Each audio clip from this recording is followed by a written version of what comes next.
그 후에 유대인의 명절이 되어 예수께서 예루살렘에 올라가시니라. 예루살렘에 있는 양문 곁에 히브리 말로 베데스다라 하는 연못이 있는데 거기 행각 5이 있고 그 안에 많은 병자, 맹인, 다리 저는 사람, 혈기 마른 사람들이 누워 물의 움직임을 기다리니 이는 천사가 가끔 못에 내려와 물을 움직이게 하는데 움직인 후에 먼저 들어가는 자는 어떤 병에 걸렸든지 낫게 되밀어라. 거기 38해 된 병자가 있더라. 예수께서 그 누운 것을 보시고 병이 벌써 오랜 된 줄 아시고 이르시되 네가 낫고자 하느냐. 병자가 대답하되 주여 물이 움직일 때에 나를 못에 넣어주는 사람이 없어 내가 가는 동안에 다른 사람이 먼저 내려가나이다. 예수께서 이르시되 일어나 네 자리를 들고 걸어가라 하시니 그 사람이 곧 나아서 자리를 들고 걸어가니라. 이날은 안식일이니. 아멘. 하나님의 말씀입니다. 할렐루야. 유대인의 명절에 예수님께서 예루살렘에 올라가셨습니다. 이 명절은 6월절이었을 것으로 추정합니다. 따라서 예루살렘에는 그 어느 때보다도 많은 인파로 북적였을 겁니다. 그러면 이런 때 왜 예수님께서는 갈릴리에서 사역을 하시다가 예루살렘으로 가셨을까요? 그것도 오늘 본문을 잘 살펴보면은 혼자서 가신 것 같습니다. 왜냐하면 제자들이 주변에 없어요.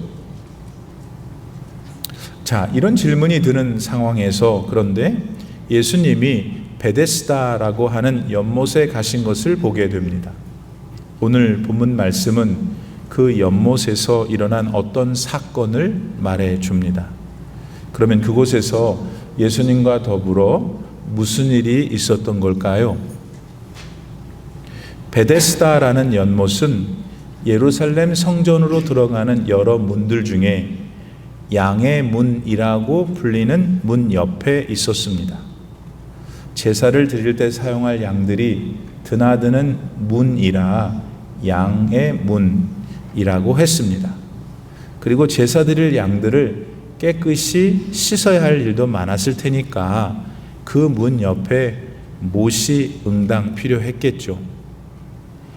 그런데 이상하게도 그 베데스다 연못에는 본문 3절 말씀에 따르면은 여러 가지 질병들로 고생을 하는 사람들이 많았다고 합니다. 왜였을까? 그런 데에는 당시 사람들 사이에 믿어졌던 어떤 민간 신앙 때문이었습니다. 그게 뭐였을까요? 그건 그 못에 천사가 가끔 내려와서 물을 움직이는데 그 움직이는 순간에 제일 먼저 못에 들어가는 사람은 어떤 병이든 낫는다는 믿음이었습니다. 그런 믿음 때문에 그 연못에는 병자들이 많이 모였습니다. 베데스다라는 뜻이 히브리 말인데 자비의 문이라고 하는 것이 그렇기 때문에 우리가 잘 이해가 됩니다. 그리고 본문 2절 말씀에 비춰볼 때 그 연못가에는 우리가 지금 상상하는 것보다 훨씬 많은 사람들이 모여 있었음에 틀림없습니다. 길이가 약 120m, 폭이 30m, 폭이 50m, 깊이가 20m 정도 됐다고 해요. 그러니까 굉장히 큰 연못이죠.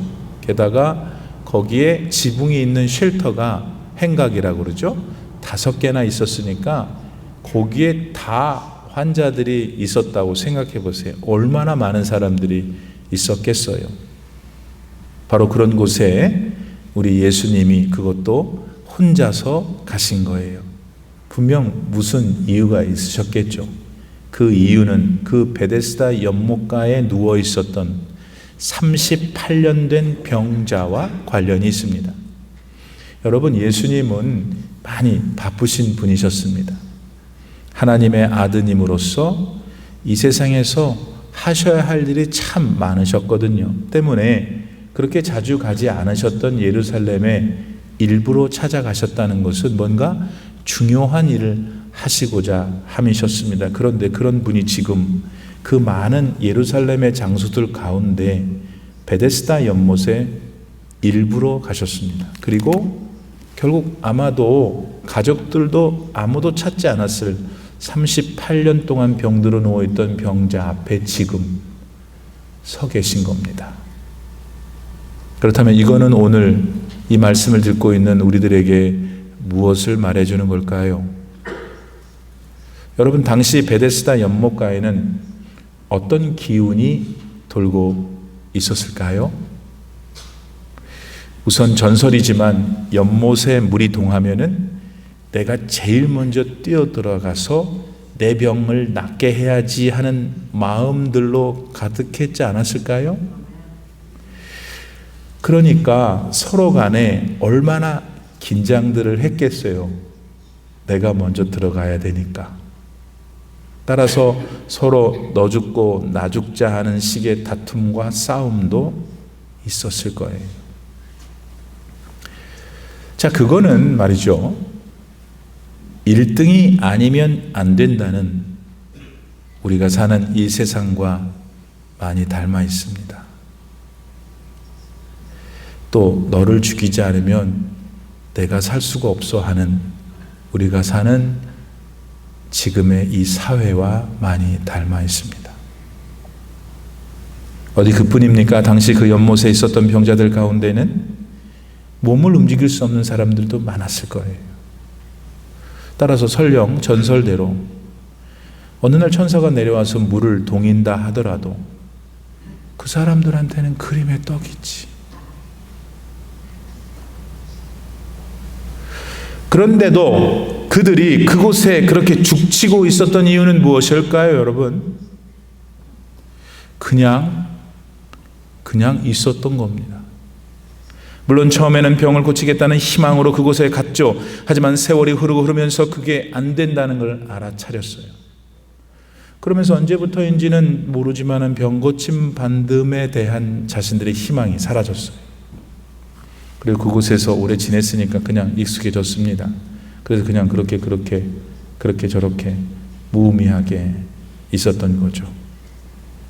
베데스다 연못가는 한편으로는 그렇게 살벌하고 또 한편으로는 모두가 다 그냥 희망 없이 있는 분위기로 가득한 곳이었습니다.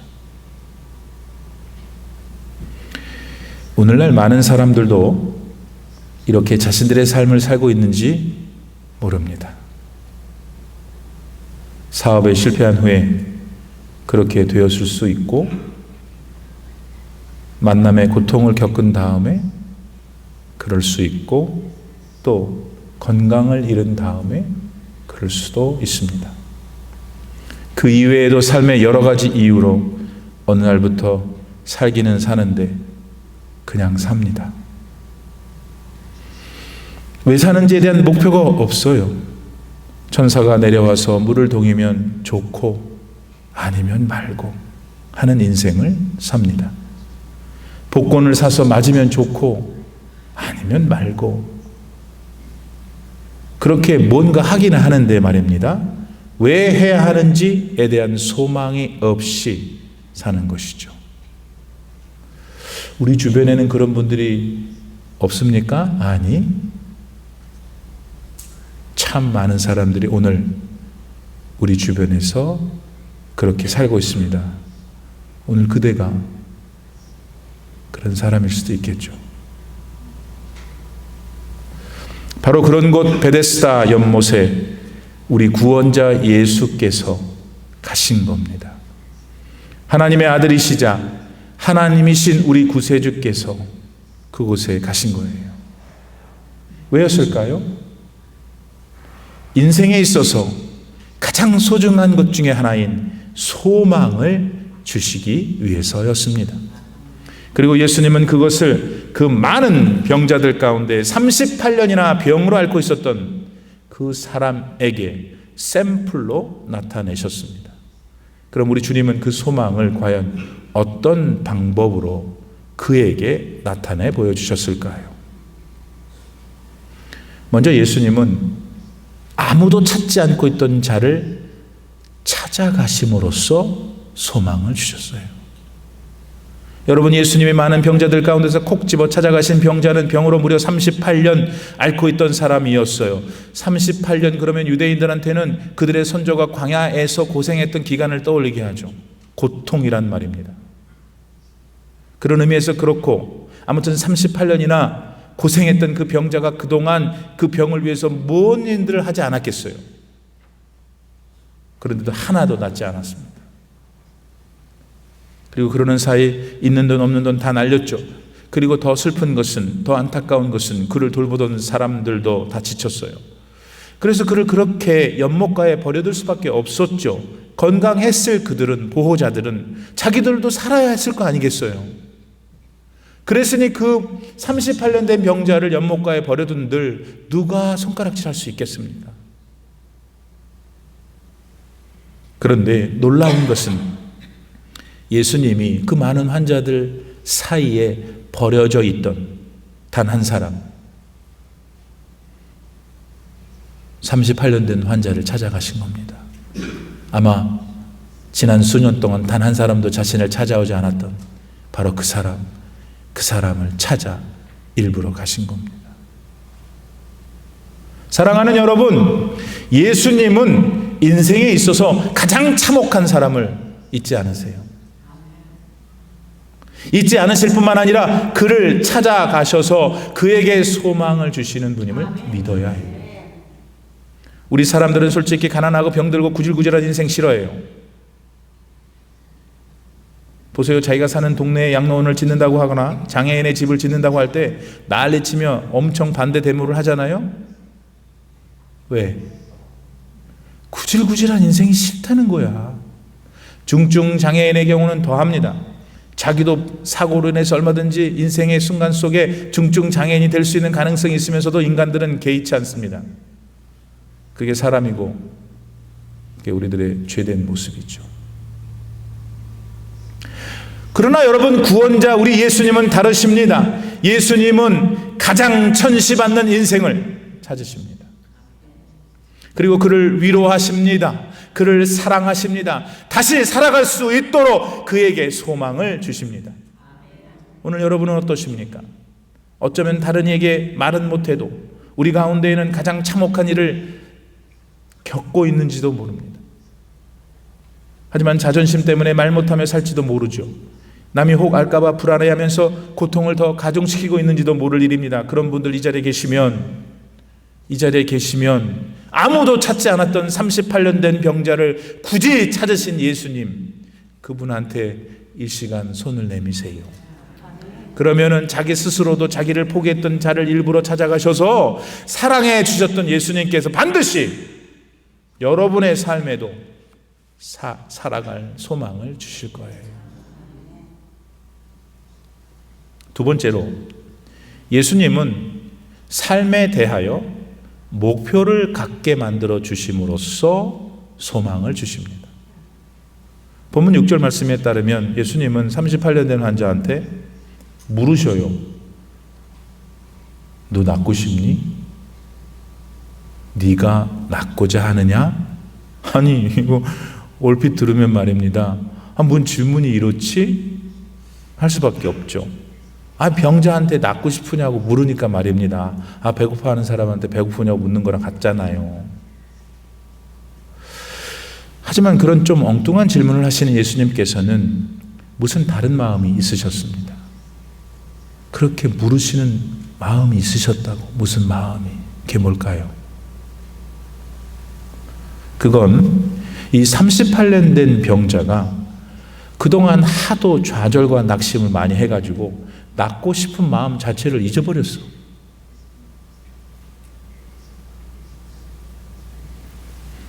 그 마음을 예수님이 깨우쳐 주고 싶으셨어요. 병이 낫는 것이 그 사람의 인생에 있어서 가장 중요한 것인데, 지금 그런 중요한 순간에 천사가 와냐 안 오냐, 왔으면 나는 못 들어간다 할 타령이 아니라는 것입니다. 그럼에도 불구하고 너는 이 병을 나아서 건강하게 살아야 한다는 목표를 가지고 있어야 되는데 왜 그거 안 갖고 있냐는 거예요, 지금 예수님이. 자신의 낫고 싶은 마음 자체를 아예 포기해버린 그를 주님은 고쳐주고 싶으셨어요. 사랑하는 여러분, 분명 우리 예수님은 우리 가운데 누군가에게도 지금 이렇게 묻고 계십니다. 네가 낫고자 하느냐? 너 낫고 싶어?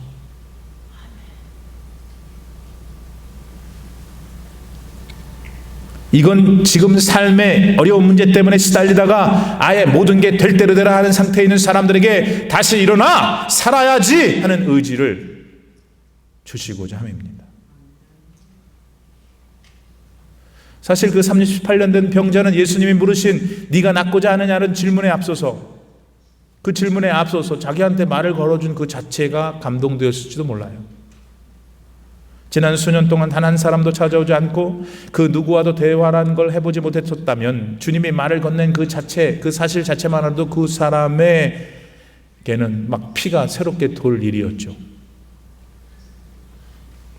게다가 예수님은 그이가 오랫동안 잊어버렸던 삶의 목표, 곧 병이 나아서 행복하게 살아갈 것이라는 그 목표를 일깨워 주셨거든요. 지금의 자신의 병이 낫든지 그렇지 않든지 간에 그 사람으로서는 가졌어야 마땅한 병고침 받아야 하는 삶의 목표를 주님은 복돋아 주신 거예요. 네가 낫고자 하느냐? 오늘 성도 여러분 가운데에도 지금 자신이 왜 살아야 하는지에 대한 목표를 잃고 있는 분이 계실지도 몰라요. 그런 분들이 누구십니까? 지금 이 시간 여러분에게 찾아오셔서 네가 낫고자 하느냐 하시는 주님의 음성에 아멘입니다 하실 수 있기를 바랍니다. 사랑하는 여러분, 예수님을 진실하게 믿고 그분께 순종하며 사는 거, 그게 우리 삶의 목표가 되어야 해요. 비록 지금 어렵고 힘든 인생의 문제가 여러분의 삶을 짓눌러도 십자가의 주님을 향한 여러분의 목표를 잃지 마셔요. 물론 힘이 드시겠죠. 어려우셔요. 그렇지만 그 여러분의 어려운 생애 이슈를 예수님께 진심으로, 믿음으로 고백하고 한번 맡겨보세요. 그 38년 된 병자가 벌떡 일어났잖아요. 그와 같은 신비한 역전의 역사가 여러분에게도 반드시 일어날 거예요. 세 번째로, 예수님은 자기 생명을 기꺼이 내어줄 각오로 우리에게 소망을 주십니다. 예수님이 우리한테 소망을 주시는데 어떻게 주시냐면 자기 목숨도 아까워하지 않고 주신다는 거예요. 예수님은 명절에 예루살렘에 가셨고 거기에다 베데스다 연못이라는 곳으로 의도적으로 가셨다고 말씀드렸습니다. 근데 그날은 하필 안식일이었습니다. 물론 예수님도 그날이 안식일이었음을 알고 계셨죠. 그랬기 때문에 예수님은 이제 당신이 그 38년 된 환자한테 하실 일이 그 유대 사회에 큰 풍파를 일으킬 것도 아셨어요. 그게 뭡니까, 여러분? 당시 유대인들은 안식일에는 절대 노동을 해서는 안 돼요. 움직이면 안 돼요. 그거 하면은 크게 화를 당하게 되어 있었죠. 이거는 오늘날의 유대인들에게도 마찬가지입니다. 그래서 오늘날 골수 유대인들은 안식일에는 전혀 몸을 움직이지 않으려고 해요. 그게 노동으로 비칠 정도라면. 여러분 아세요? 이런 유대인들은요, 엘리베이터에 딱 올라타고서는 자기가 내려야 될 층 버튼 안 눌러요. 옆에 사람한테 눌러달라 그래요. 왜냐면 그 눌러서 움직여서 노동해서 안식일을 범하지 않고 싶어서. 그러면 지 대신에 그 버튼을 눌러준 사람은 그 눌러준 일 때문에 지옥에 떨어져도 괜찮다는 말입니까, 여러분?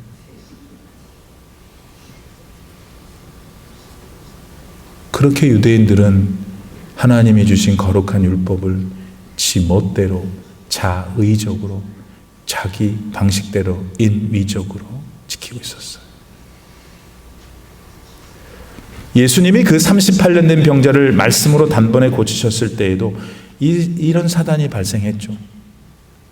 유대인들은 그 병자가 그 오랜 고통에 38년이나 되는 시절 속에 얼마나 아프고 괴로웠겠어요.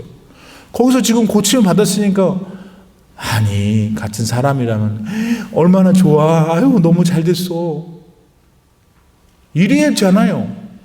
그런 거 관심 없어요. 왜 안식일 날 고쳤냐 이거야. 왜 안식일 날 노동했냐는 거예요. 고치는 행위를 함으로. 그 일에 분노했어요. 안식일 날 환자를 고치는 노동을 함으로써 율법을 어겼다는 거예요. 그러면서 그날 그 시간부터 유대인들은 예수님을 어떻게 잡아서 죽일까 했죠. 사실 그런저런 일들이 결국 유대인들이 십자가에서 예수님을 못 박아 죽이게 한 다 동인들이 됐잖아요. 자, 이런 각도에서 볼 때 예수님께서 그 38년 된 병자를 찾아가셔서 병을 고쳐준 일은 자기 생명 걸고 하신 거예요. 맞죠? 근데 누구한테 그랬냐고. 그 병들고 돈도 하나도 없고 그래서 아무 쓰잘데기 없는 38년 된 그 병자, 도대체 그 사람이 누구길래 예수님은 그걸 하찮은 인간 하나를 위해서 자기 생명까지 담보하신다는 말입니까 여러분? 그런데 여러분 아세요? 아세요? 뭘 아세요?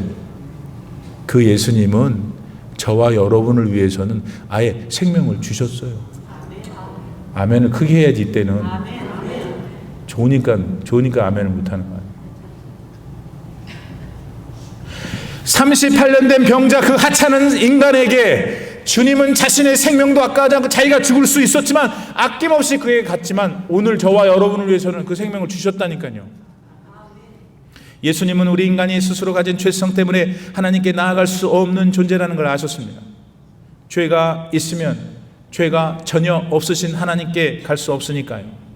그래서 예수님이 우리 인간을 대신해서 우리 인간의 죄값을 그분의 생명으로 대신 갚아주셨잖아요. 십자가에서 돌아가신 일이 바로 그 일입니다. 이렇게 예수님은 고작 우리가 사는 한 일평생 잘 먹고 잘 사는 일만을 위해 그분의 생명을 희생한 게 아니에요. 예수님은 이 땅에서 우리가 살게 될 100년, 그 100년과는 비교조차 할 수 없는 영원한 생명을 주시기 위해 그렇게 하셨어요. 그러므로 지금 이 순간 인생의 어려움을 겪고 있는 분들은 힘겨우시겠지만은 이미 여러분한테 영생을 선물로 주신 예수님께 다시 소망을 두셔야죠, 여러분.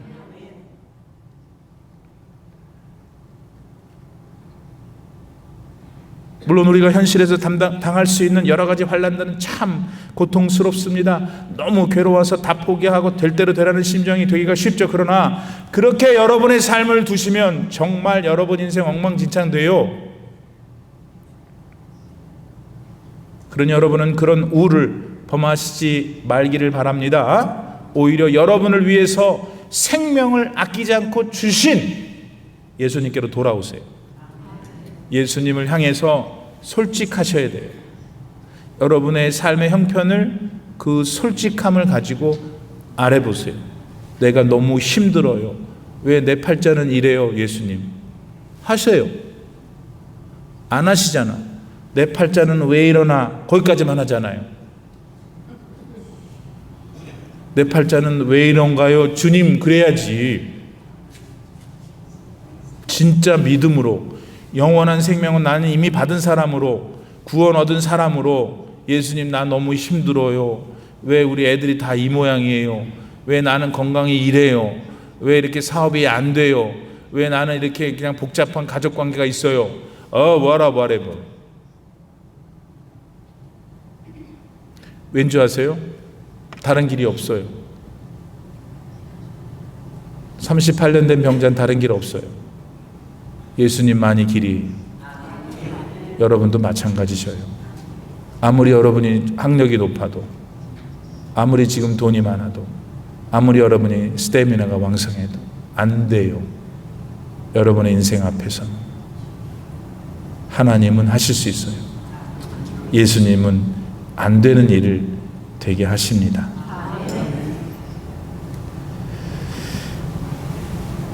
사랑하는 여러분, 예수님은 하나님이십니다. 우리는 인간이라서 제법 지혜도 있고 100년이라고 하는 경험을 가지고 있어요. 근데 보세요. 예수님은 100년이 아니라 1000년, 만년, 아니 그걸 뛰어넘어 영원을 주물럭거리시는 분이세요. 그러니까 그 예수님이 누구신지 아셨다면 이것도 아셔야 돼요. 지금 이 시간에 예수님은 우리의 생각, 우리의 마음으로 찾아오셨어요. 그리고 우리에게도 말씀하셔요. 지금 너 낫기 원해? 내가 낫기를 원하느냐? 네 자리를 들고 걸어가라. 이런 예수님을 꼭 붙어 잡으시기를 바랍니다. 다시 그분 안에서 여러분의 삶에 대한 소망을 회복하셔야 해요. 그럴 때 여러분의 인생은 가장 아름답게 되는 거예요. 존귀한 인생이 됩니다. 왜냐하면 예수님이 여러분의 인생과 언제나 함께 하실 것이기 때문입니다. 이제 2022년 세 달 10월이 시작됐습니다. 이거 뭐예요? 하나님이 우리 보고 새로운 삶을 살도록 기회를 주신 거예요. 그러니까 이 귀하고 너무나 소중한 삶을 여러분 뭐하러 또 그냥 될 대로 되려 살아요. 하나님과 함께 예수님이 주신 소망을 가지고 기쁘게 후회 없이 살아갈 때 이번 달이 여러분에 있어서 인생에 있어서 가장 고귀한 달이 될 거예요. 최고의 달이 될 거예요. 예수님 안에서 소망을 다시 갖고 지금 어떤 문제가 있든 간에 난 영원을 살 사람인데 뭐 예수님이 38년 된 병자 같은 나 같은 찌질이라도 사랑하신다는 걸 나는 믿어. 나 믿고 싶어. 그 사랑을 받을 거야. 이렇게 확신을 가지고 나아가세요. 그럼 믿는 자에게는 능치 못할 일이 없는 거예요.